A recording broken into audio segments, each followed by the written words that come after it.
មិនដឹងទេថាថ្ងៃស្អែកនឹងទៅជាយ៉ាងណាចិត្តដែលស្រឡាញ់ជីវ៉ាបងខ្វល់រៀងរាល់ថ្ងៃស្រឡាញ់អូនមួយបងព្រោះខ្លាចមានគេជ្រែខ្លាចអូនបែងចែកស្នេហ៍ឲ្យអ្នកដទៃ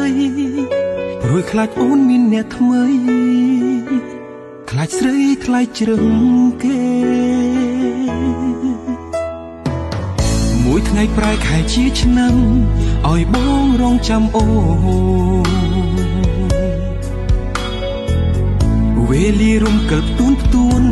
អង្រួនទុកកានទ្វេស្នេហ៍មួយនេះថ្ងៃមកនឹងទៅជាយ៉ាងណាតើយើងបានរៀបការជាមួយគ្នាដែរឬទេតើយើងអាចមានថ្ងៃនោះទេមីងមេអើយចង់កាន់ដៃអូនចង់បណ្ដាអូនចូលរោងការនេះថ្ងៃអនាគតបងនឹងសាងគ្រួសារមួយដែលល្អបំផុតផ្ដល់ក្តីសុខឲ្យត្រានត្រាវាប្តីសំឡាញ់បងចង់លើចេញពីមាត់អូនចង់ក្បែររួមរស់គីកាយសន្យាថានឹងថែត្រានត្រាយពេញមួយជីវិតបង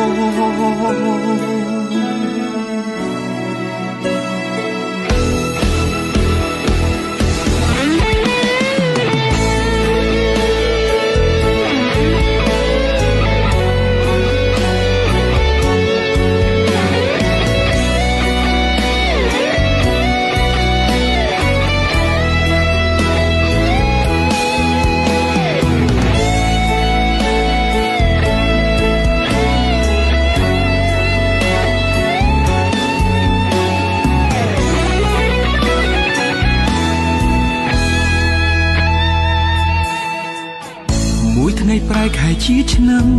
ឲ្យបងរងចាំអូ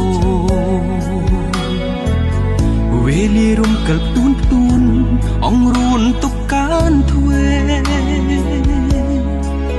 ស្នេហ៍មួយនេះថ្ងៃមុខនឹងទៅជាយ៉ាងណាតើយើងបានរៀបការជាមួយគ្នាដែរឬទេតើយើងអាចមានថ្ងៃនោះទេមីងមេបណ្ដាស្ងួនចូលរោងការនេះថ្ងៃអនាគតបងនឹងសាងគ្រួសារមួយដែលល្អបំផុតផ្ដល់ក្តីសុខឲ្យត្រានត្រាយវាប្តីសំឡាញ់បងចង់លឺចេញពីមាត់អូនចង់ក្បែររួមរស់គីកាយសន្យាថានឹងថែត្រានត្រាយពេញមួយជីវិតចង់កាន់ដៃអូនចង់បណ្ដាស្ងួនចូលរោងការនេះថ្ងៃអនាគតបងនឹងសាងគ្រួសារមួយដែលល្អបំផុតផ្ដល់ក្តីសុខឲ្យត្រានត្រាយវាប្តីសំឡាញ់បងចង់លឺចេញពីមាត់អូនចង់ក្បែររួមរស់គីកាយសន្យាថានឹងថែត្រានត្រាយពេញមួយជីវិតបង